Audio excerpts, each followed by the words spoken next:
Welcome, everybody. Thank you all for joining us for today's LinkedIn live session with Gen City Labs. I'm Mike Shaman, CEO of Gen City Labs.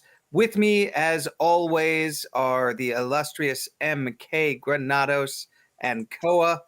And today we have a special guest, Ron Graham of Willwork. We're going to be talking about all things events, event technologies, event strategies for the future, trends. We're going to be covering a whole lot of ground. We appreciate you all and appreciate your joining us, whether that is on LinkedIn Live, whether that is on YouTube or Twitter, or whether you are watching this after the fact. Thanks for tuning in and thanks for giving us some time. So first, let me make the official introduction. Ron, I'll let you tell everybody about yourself and about your background. And then we can tell some fun stories about how we met and how we got to know each other. Sounds great. You just want me to go and talk about my background? Please. So I've been in the industry now, coming up this January, 27 years, which is not quite half a lifetime, which gives away a little bit about my age. I did a whole variety of things before getting into the industry. Was involved in the banking industry, selling data processing software to banks. I worked for the world's largest winery. I was involved in the consulting business for a while for an airline, traveling all through Asia, figuring out how to improve their profitability. For a big consumer products group, doing strategy on all their brands, which involved a huge portfolio of brands. And that last company just happened to own a general contractor in Las Vegas. And at the time that they were remaking their management team, wondered if I'd come up and help direct their planning and analysis and do M&A work for them. And that's how I got into the industry 27 years ago. And what an amazing set of changes I've seen since. I know it. And honestly, so for those of you guys in the audience that may not know, I actually made Ron's acquaintance, I want to say at an experiential marketing summit. Might have been one of the first times we met in person.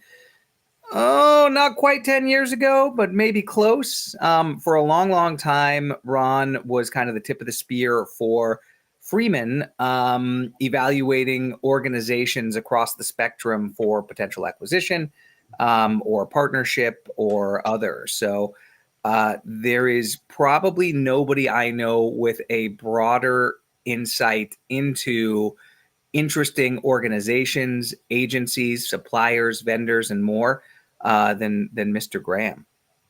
I have an unusual perspective, perhaps, in that, as part of my job, I've had to have that 100,000 foot level view of what's going on worldwide among all the different supplier and client categories. And have had to, at various times, take very deep dives, extensive dives where we're analyzing opportunities in any particular aspect of the industry. And so that's always been fun. Right on. Through it all, though, of course, technology has always been present and always been a driver of change. And I think back, it seems like yesterday that I was joining the industry and there were a few things that were just starting to develop then, like the use of the internet for creating websites, of course, for the events and virtual event technology, networking type technology, site selection, floor planning, all that kind of stuff. And I can remember back then, there was a discussion that predated COVID by about 20 some years about whether the technology would just take over and people would stop meeting. And they would meet just online and there'd be no reason to get together. And I think the proof of concept for face-to-face meeting took a pandemic, but I think we're walking away, much wiser now. Yeah, I know when we first started talking, it was back in the early days of virtual reality and wondering if, virtual reality was going to be the place that, became a substitute, right? And I'll echo your sentiments. I think in general, all these new technologies that threaten to disrupt events, right? And I'll use events as kind of a broad term, really tend to be complementary. Right. There is no substitute for people congregating in person it is instinctual. It is triggering of lizard brain in people wanting to gather, form tribes, Yep. huddle around a fire and, exchange food and ideas and be together. I don't think that's going away. There is nothing I've seen at any point in any of my deep technology dives and evaluations that has said, oh, we're all going to stop getting together and we're all going to, put on headsets and be in our homes and never return. That said, I do think that they can add a lot to the event universe. They sure can. And I think what we need to recognize is that there's a symbiotic relationship between the digital world, the virtual world, and the face-to-face world. And there's, as technologies get better at providing experiences, the value of the digital aspect is only going to continue to grow. It's not a replacement yet, but I would, you referenced how there's like a primal need to get together, to take the measure of people, to experience people with all of your senses, to really physically bond with people. That's always going to be there. It's hardwired into us. But if you ever listen to Joe Rogan talk about the stoned ape, there's also the need to enter other realms to trigger imagination in ways that blunt reality just can't get you there. And that will drive a lot of creativity and a lot of desire to go beyond what's relevant or what's apparent in the physical world, to explore new ways of experiencing things. Sorry, go ahead, MK. Well, no, I was just gonna say the thing that comes to my mind is that there's now this threshold of substance or transformative experience that sets the threshold for an IRL event. Like I think the statement of, this meeting could have been an email, this event could have been a webinar. Like if you're not going to bring your A game and make it something awesome and worth actually gathering people IRL, go low key, then fine, put your all into these IRL gatherings. So that's where my brain is at with events now. So as long as humans valued getting together around the campfire and telling stories and bonding and everything, they also have valued entering the dream state, so to speak, and having their consciousness altered in some way, provoked, teased to imagine things that they wouldn't otherwise imagine in their everyday lives. And a lot of that has served as a catalyst then for innovation. They've been able to say, well, I've never encountered this, but I'm able to conjure it up in my mind. Can I make it possible?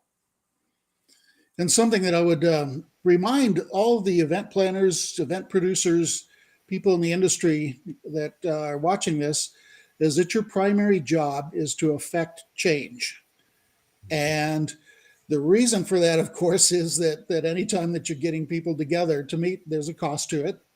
There needs to be a purpose to it, a business case, and change is what delivers that, whether that's a profit or a contribution to something, a charitable cause, or if it's simply adopting a new perspective in the way that you look at the world and your fellow people.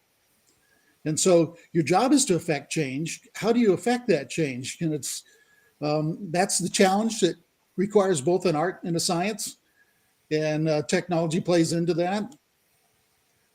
But never forget that in designing your events and managing your events is are you changing people?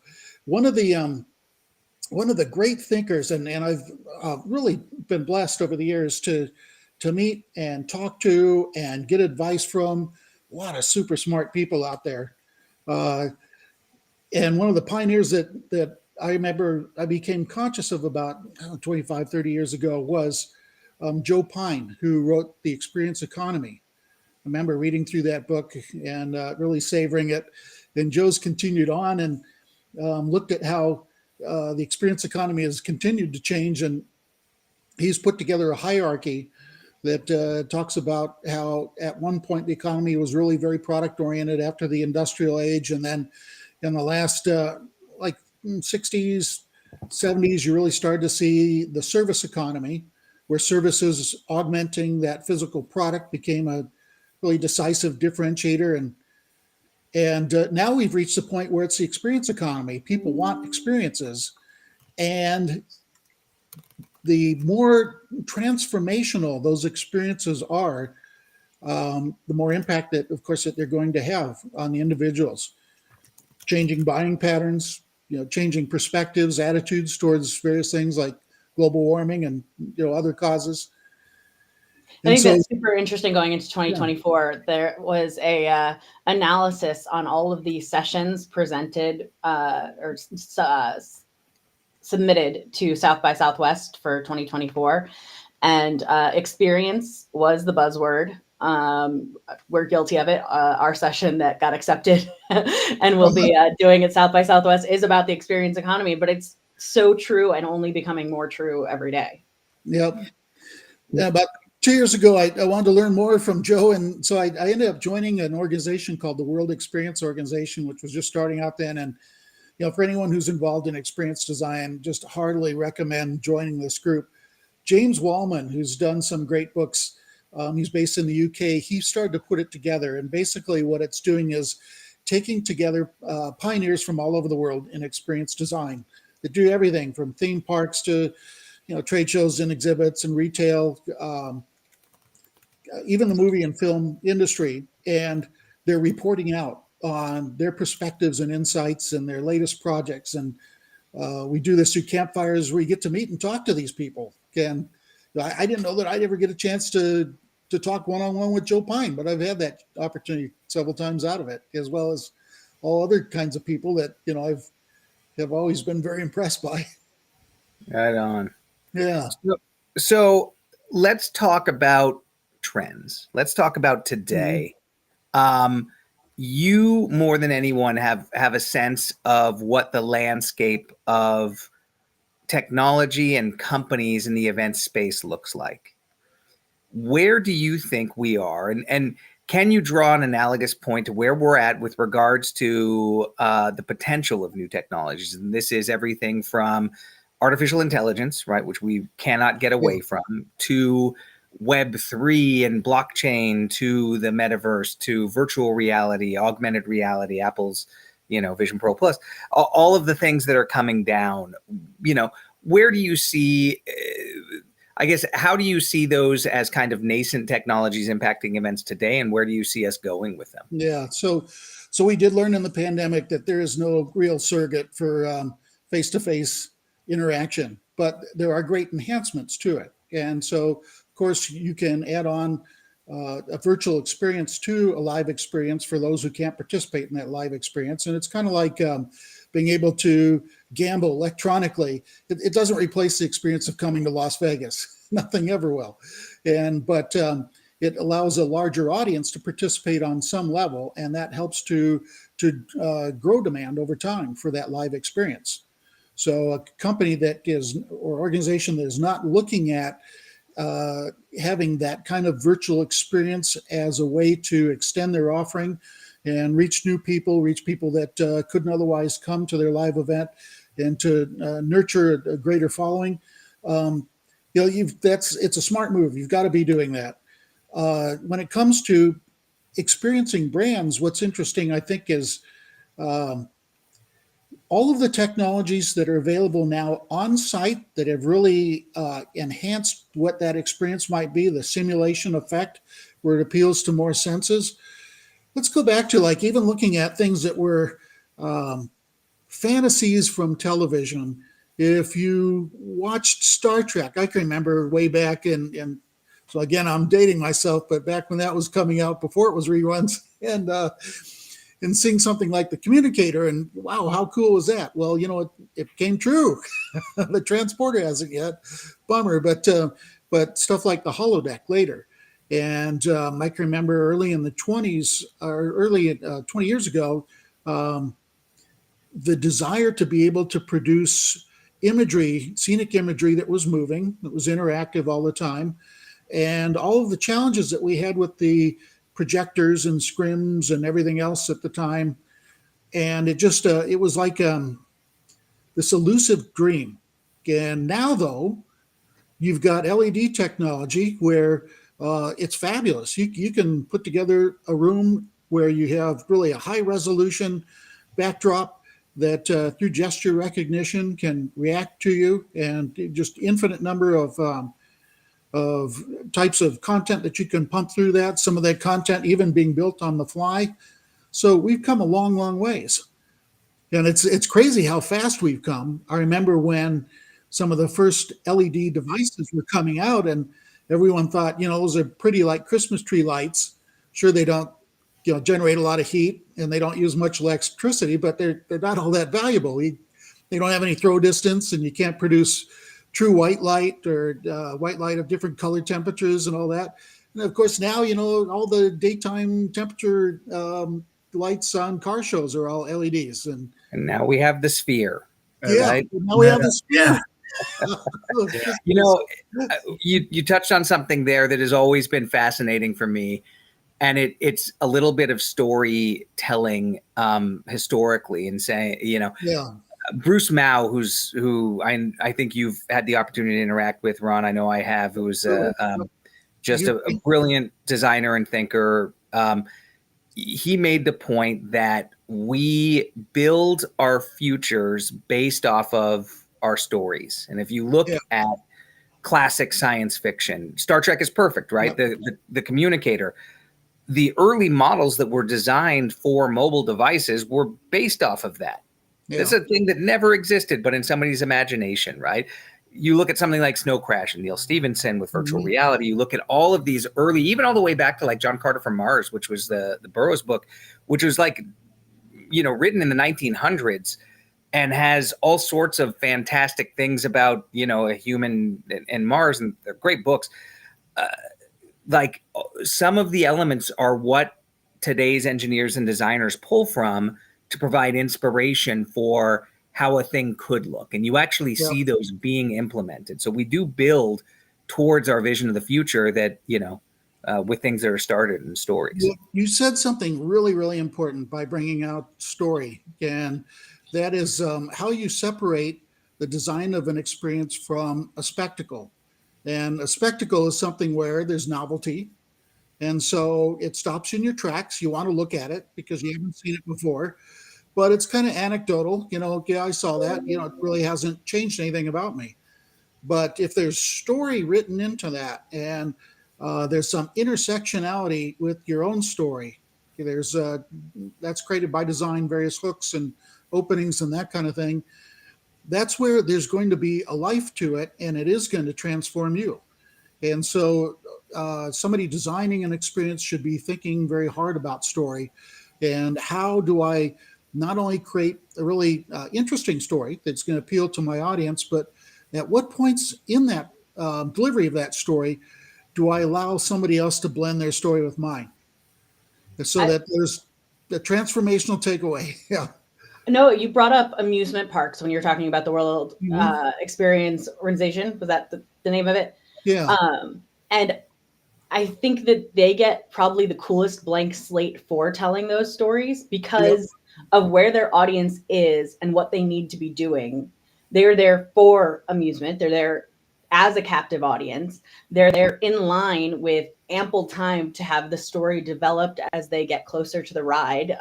So there's so many layers of how much I love that as a channel, and how much I wish I could steal from that with events where there's a whole lot more noise, a whole lot more exhibitors competing for eyeballs, and all the challenges that come from different event formats.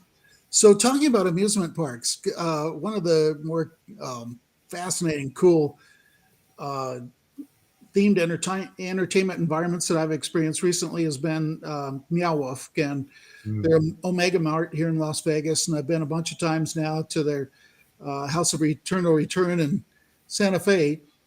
And I had reached out various times to Vince Cadlebeck, one of their founders, and asked him, what's next? How are you going to extend this and all that? And threw some ideas his way and never got anything back. So I have no idea. Let's just see if anything comes true. But he did comment on something the other day, and that was when he came out talking about what was it? It was the golf, that now for the Denver office, they have an environment where there's a virtual reality golf game that you can play remotely.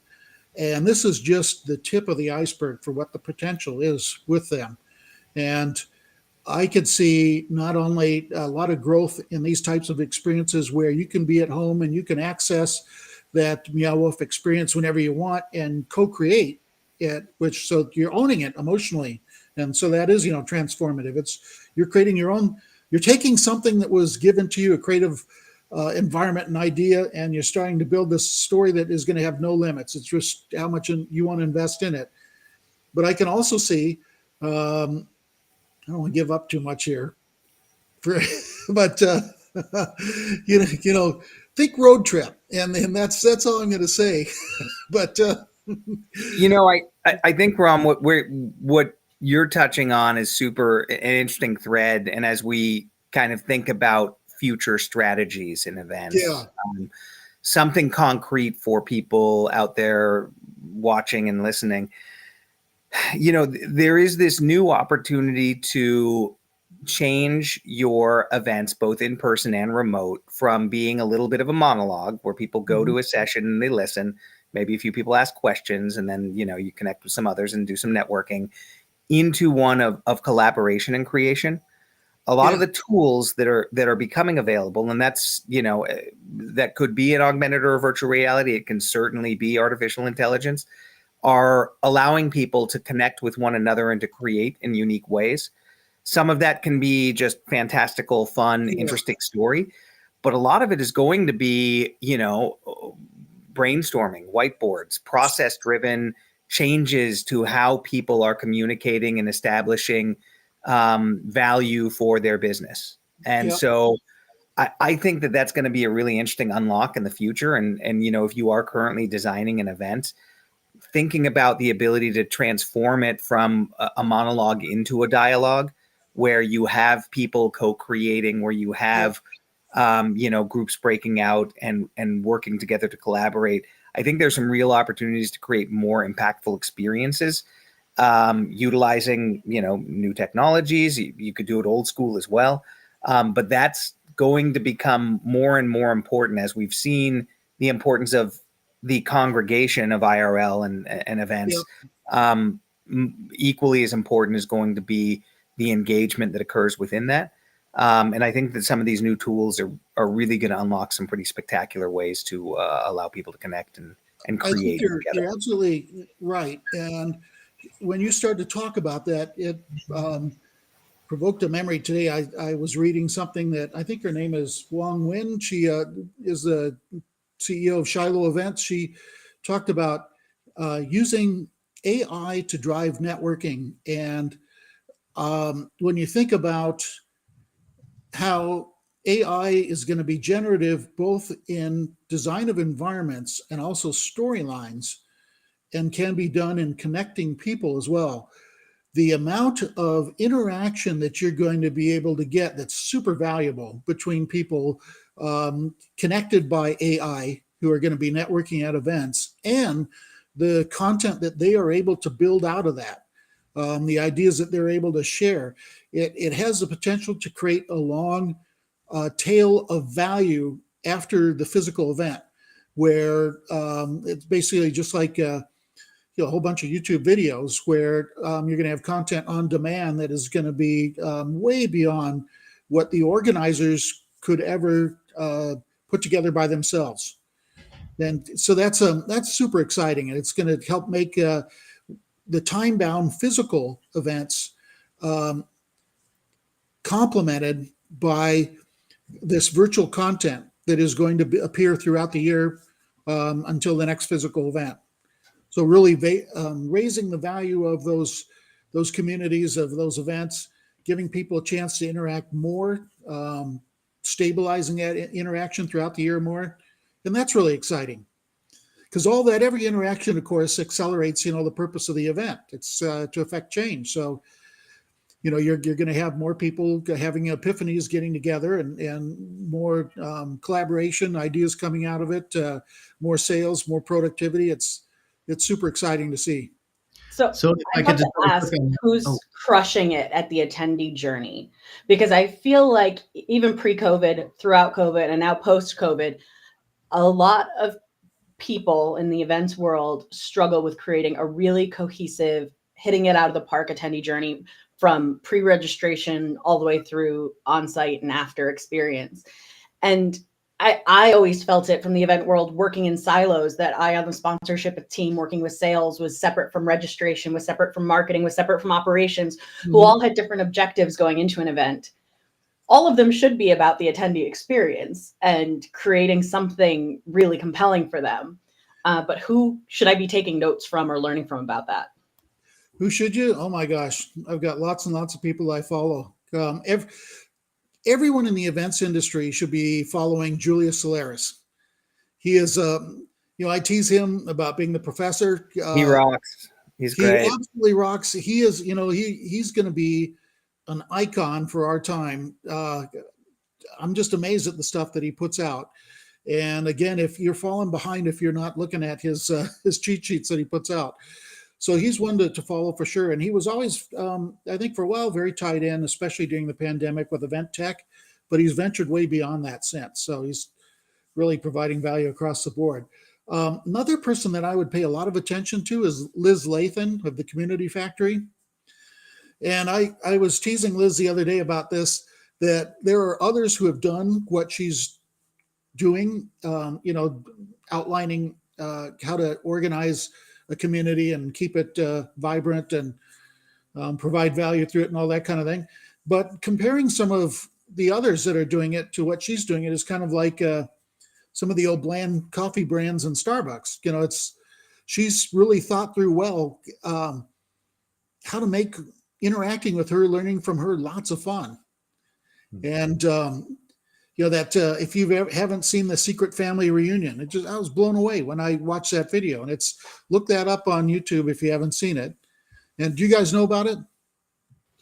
I don't. I've been paying attention to the telethon that she's preparing right now. Yeah, okay, so during the pandemic, I didn't know who Liz was, and I'm kind of surfing the LinkedIn and saw that there's this gal who was working for this production company, and she, although people weren't getting together, she was reaching out to various DMCs and having them give vicarious experiences of traveling.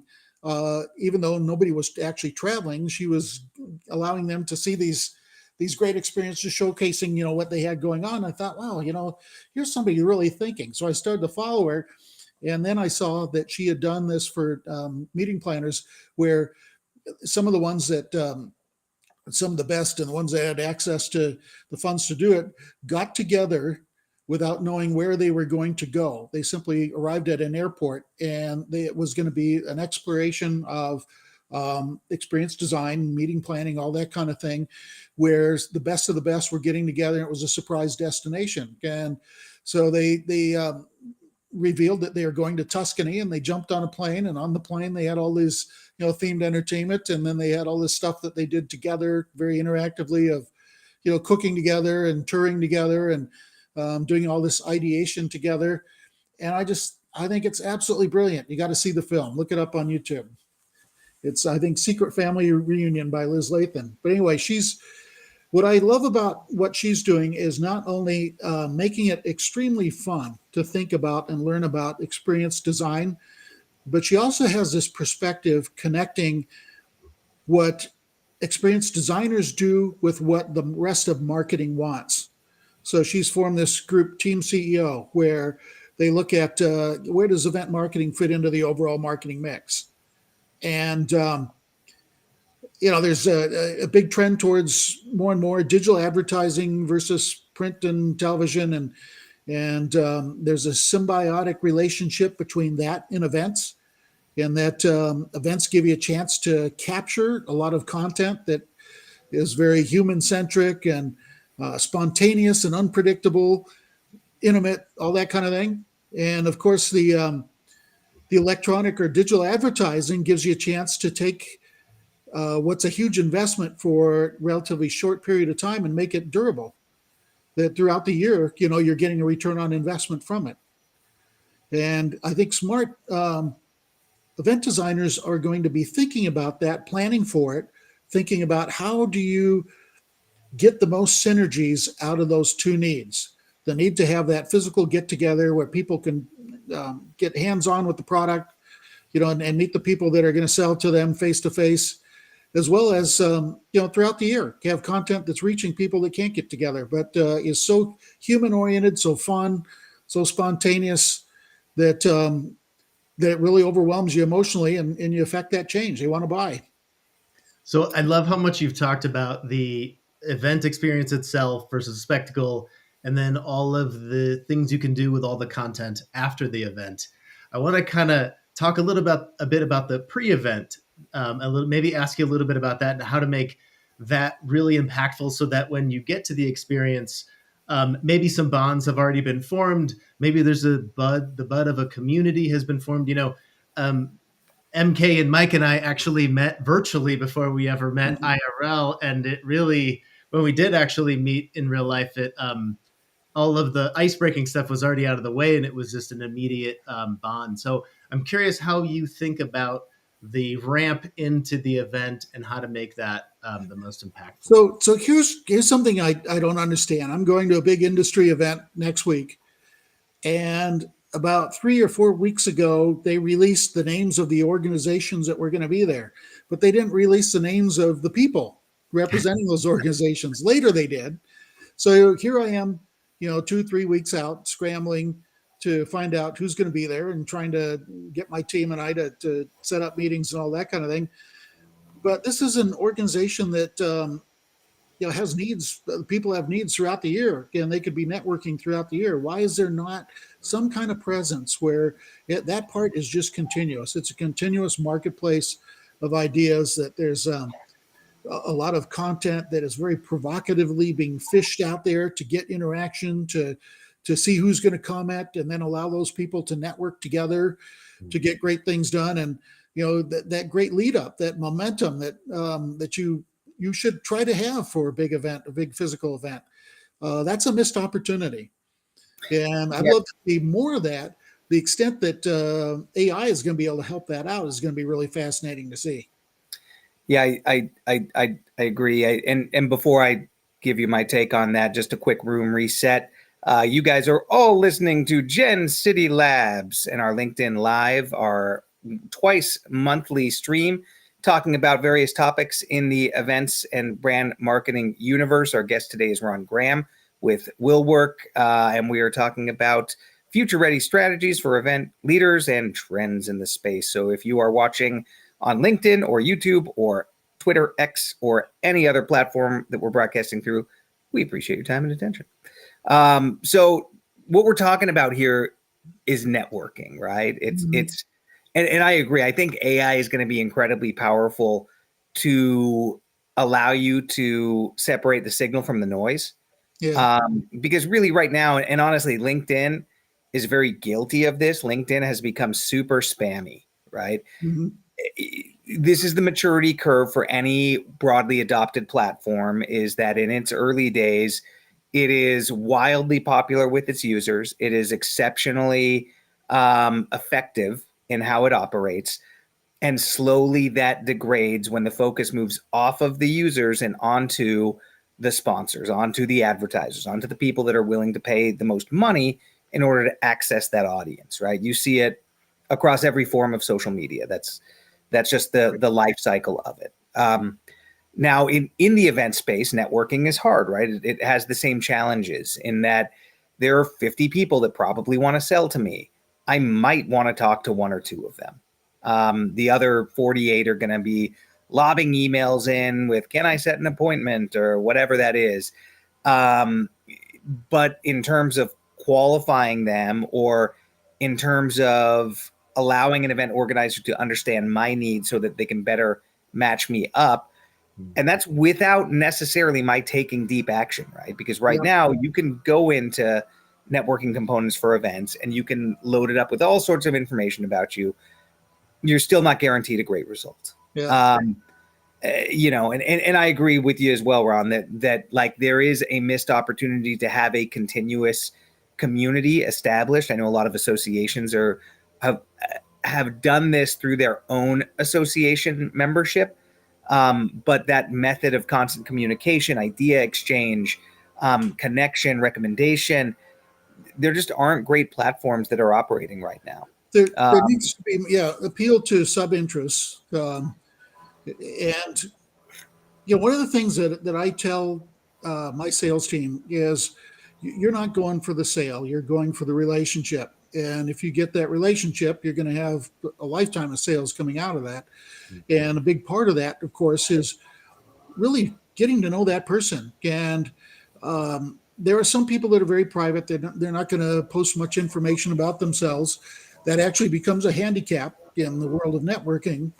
And sometimes, when I run into people like that on the sales team, I have to remind them, you need to be putting yourself out there. It's going to make all the difference in who tries to reach out to you. But we really spend a lot of time getting to know people, looking over their profiles, all their interests, where they go to school, and where they work last, what hobbies do they have, all that kind of stuff.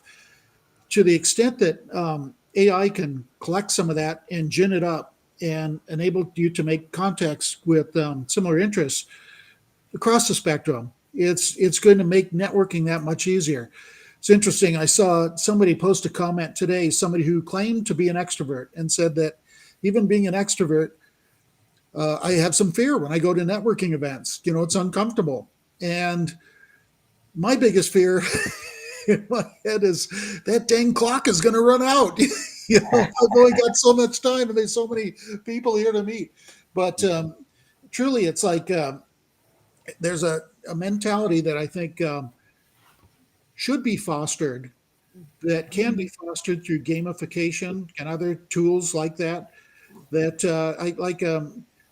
I use this as Scoutmaster with my Boy Scout troop. We have lots of different merit badges that cover all different kinds of topics. And a lot of kids, they'll, oh my gosh, it's work to get one of these done. And, what do I want to know about surveying or something like that? And I remind them that every single thing that you study, everything that you learn is going to be a connector at some point down the road. That you might run into somebody who's really into surveying and you might have no other way to reach that person. But, that would be the door opener for you that leads to a great conversation, relationship, and, transform both your lives. And, so you need to approach it that way. But to the extent that there are tools to enhance that and catalyze that, that's something an event organizer or community builder can provide that will speed up the networking effort and make it so exciting that I think you're just going to be unhappy that you don't have enough time to meet everybody. So is community builder, right? What's that? I'm saying, so you're saying all events should give out badges then? Well,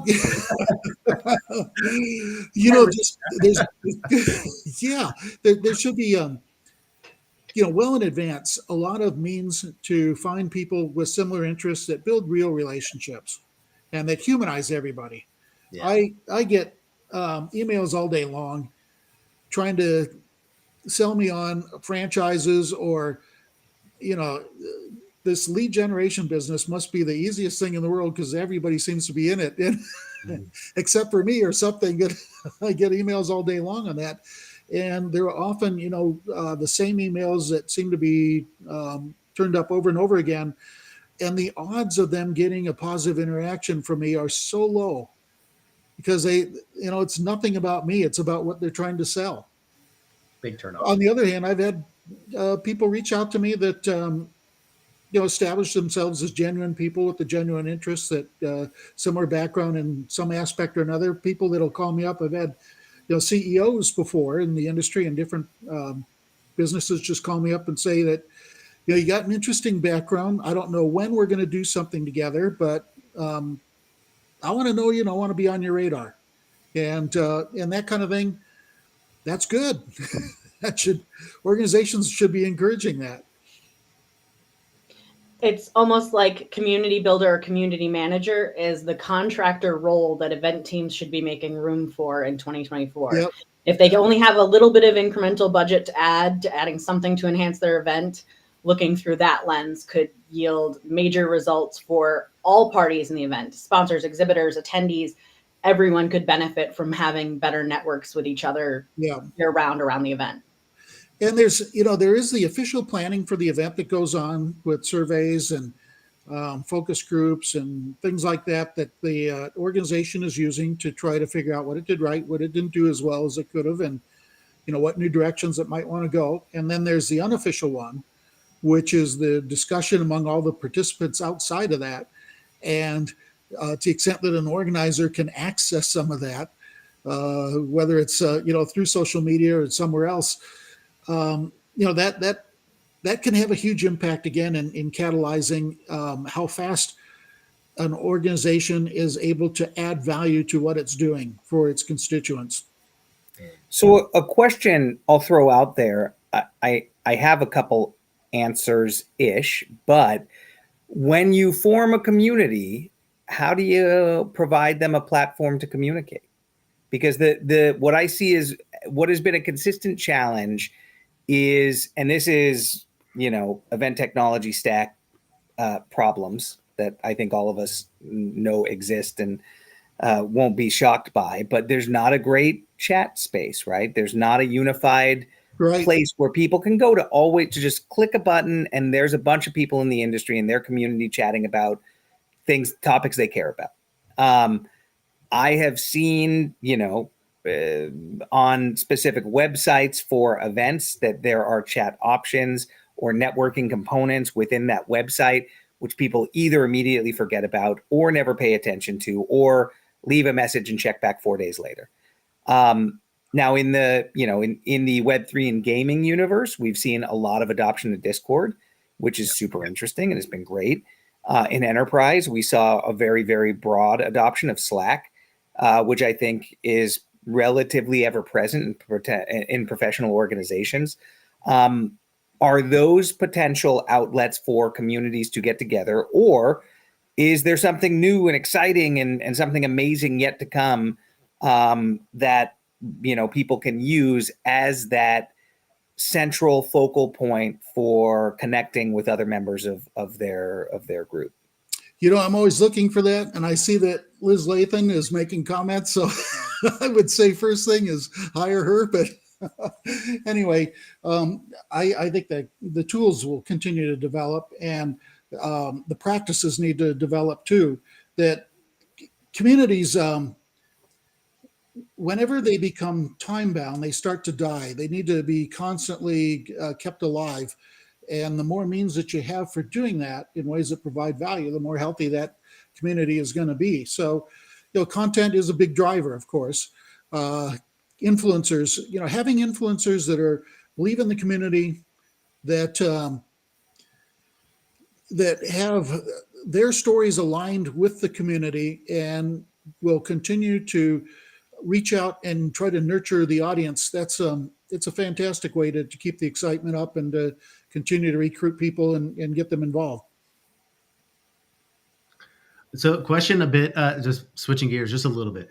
Most events these days, especially post-pandemic, I mean, look at us, we're all virtual right now, have some sort of hybrid component.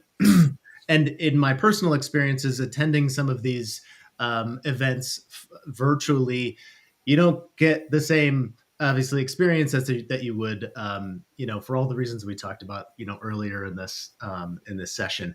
So, what are some good ways to engage the virtual, piece of the community that are experiencing, so that they feel part of the IRL experience? It's a little bit.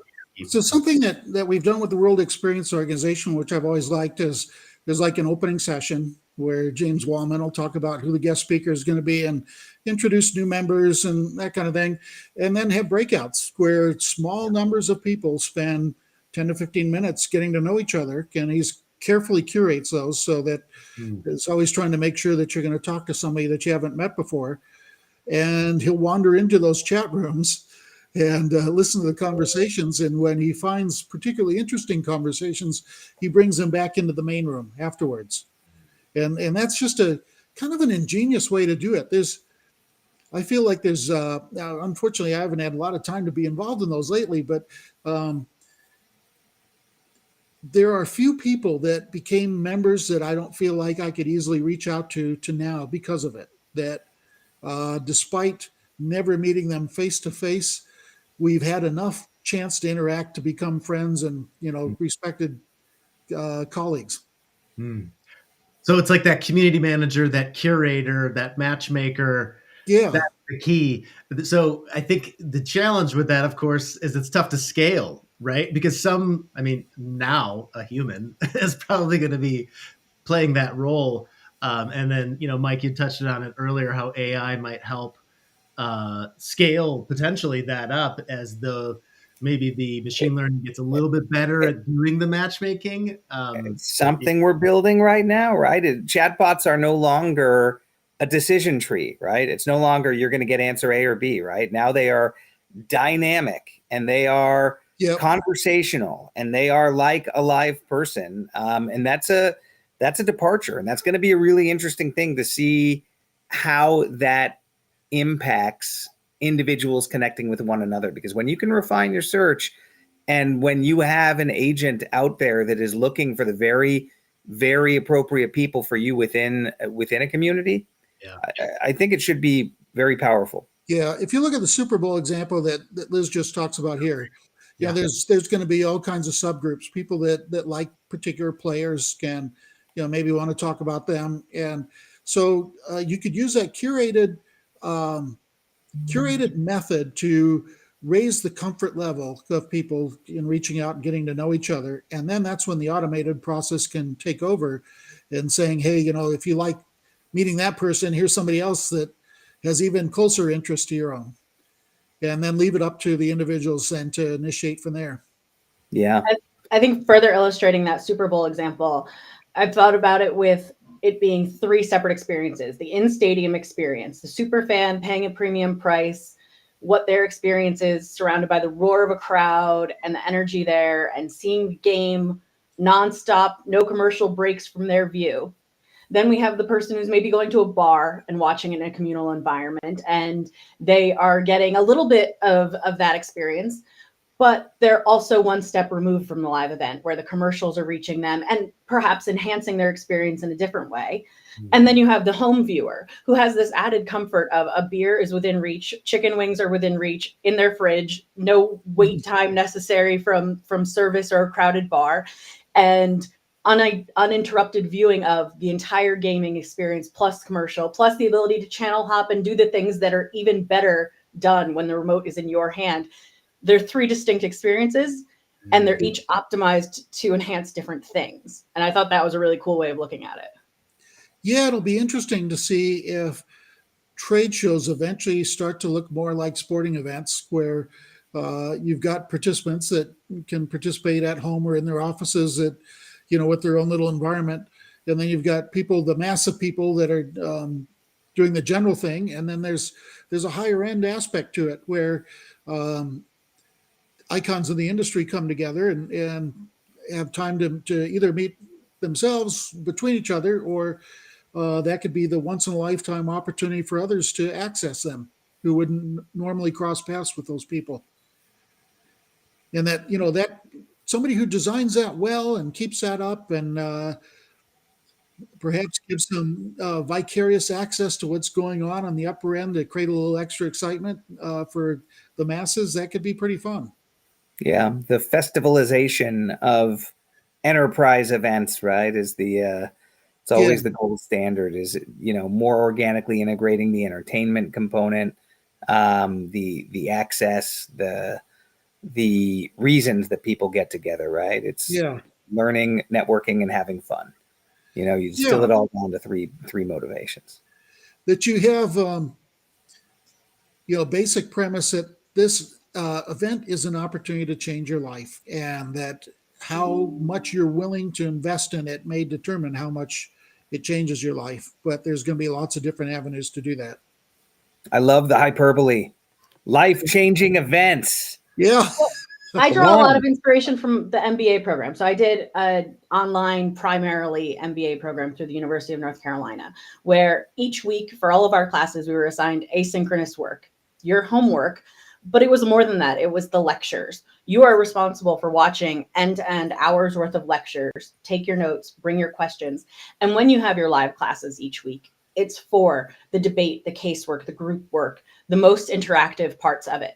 So the expectation and the respect we had for each other as a cohort was that we all came prepared to class each day with our A game, but it meant that we came ready to experience the same thing together that week, and we were all equally challenged and ready to do the parts that can only be done live. You don't want a message board where you're debating, who did this casework, who got the best insights, but to have a live conversation where we're building on each other's thoughts and conflicting at times, that's dynamic.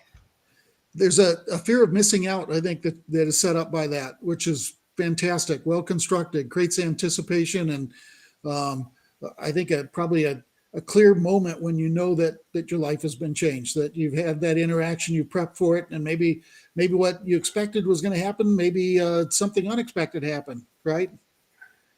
But if you weren't involved, nothing would happen for sure. Yeah. I've always found in the event space, the most impactful moments I have had have rarely been engineered for me. Yeah. They have always been, I sat down next to somebody that turned out to be a lifelong friend. I was at a session that somebody else was at, or I was at a networking event or at a dinner. Just being in the same place at the same time organically leads to things happening. Yep. Can't tell you how many times traveling around the world, and I'm sure this has been same for you, run into somebody that I haven't seen in decades, in an airport or something like that. And then when I'm sitting at home that weekend thinking, I wonder who's out there right now. I'm going to Las Vegas on Friday of this week because I'm going to go my first time at the Sphere. I'm very excited. I've mentioned that to like 3 people randomly, and all of them are in Las Vegas at the same time. Like every single one. Like, oh, I'm going for MJ BizCon. I'm going to be there for AWS reInvent. I'm going to be there for National Finals Rodeo, or the Pac-12 championship game. Like, it's just crazy. People coming out of the woodwork, and if you're out there and you're doing things, it's meaningful. Yep. Okay, we are running out of time. One more time, I'll thank everybody for joining us. Our twice monthly Gen City Labs LinkedIn live sessions. We have all sorts of different topics and all sorts of wonderful speakers. Today, Mr. Ron Graham has graced us with his presence. We will do a lightning round wrap up here with a not so simple question. And Koa, we're going to start with you. What are you most excited about with regards to the future of events and technology? Well, I think touching on what MK said, the flipped classroom model might be an interesting one for events. Pre-watch all of the all of the best events we've been to, we've talked about it a bunch. It's not necessarily the speaking engagements that you go for, it's the satellite events. So preload all the speakers, everybody watch them, and then the engagement and the networking are what really make that a special experience. So something to consider. I love it. MK, what do you got? I think I'm excited about the transition to becoming more frictionless. I think we learned during COVID that the registration process didn't need to be 8 pages long, as we had kind of gotten to in the pre-COVID days and IRL events. And I think that was only the tip of the iceberg for things that are still kind of clumsy in the user experience or make it inconvenient. You show up at a virtual event, you probably didn't click the link or study the agenda too much ahead of time. You show up at an in-person event, you should have at least spent some time preparing. But as we were talking about with AI tools, to fill out a quick profile, spend a few minutes Tinder matching my preferred content and job roles and things I want to know about, that starts to get a way more frictionless experience that I'm excited about. Awesome.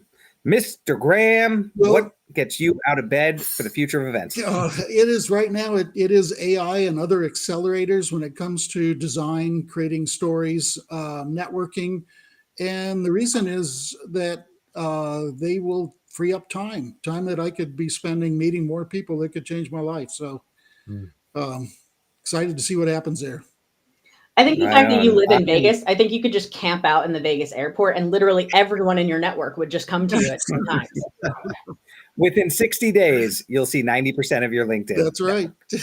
What about you? I'm going to echo your sentiment, Ron. I think that there's all sorts of amazing display technology. We didn't even really get into what's really in your wheelhouse and what's in Willwork's wheelhouse, which is a lot of the super incredible digital display and custom environments that can be created.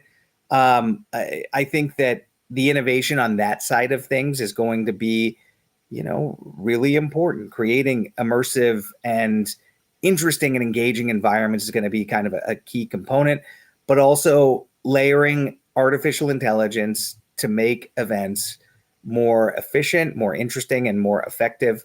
I can't wait to see what people are doing with it. Sounds like the second episode, Mike. Ron, part two. I know we'll have you back in a couple of months and we'll get back into it. I love that. Good. That we is also awesome. have Liz Lathan on. I mean, thank you so much. Those are Yeah. I'll go ping her right now. Great.